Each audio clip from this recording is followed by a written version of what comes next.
Welcome back to our channel. So today in this video we are going to discuss about how to disable autoplay next episode on streaming apps. So without wasting much of our time, let's get straight into the video.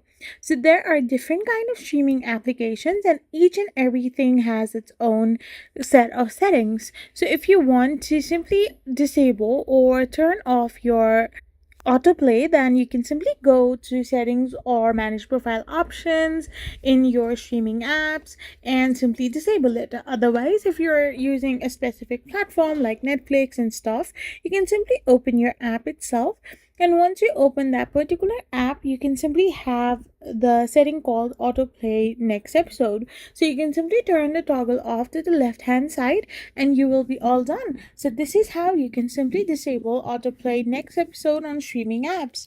I hope you found this video helpful. So don't forget to hit that subscribe button and do give us a thumbs up. We will be back again with more informative videos. Thank you for watching and stay tuned for our next video. We will be back again really soon.